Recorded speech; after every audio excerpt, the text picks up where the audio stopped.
Managing security and compliance in highly regulated landscape, technologically complex and diverse projects can be overwhelming given the numerous risks, dependencies and rules to consider.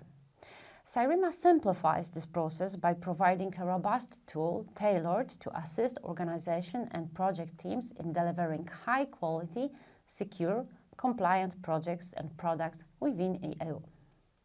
My name is Olga, and together with Karen, we will explain what Cyrima is, what benefit it brings, and how to use it in your organization.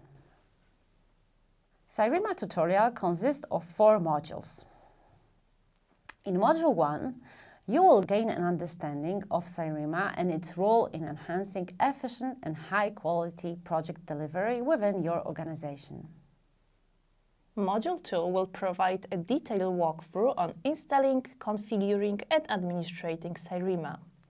Module 3 focuses on setting up and managing projects to optimize team efficiency and ensure high-quality project delivery. Lastly, in Module 4, we will guide you through the process of requesting security and compliance support when needed for your project delivery.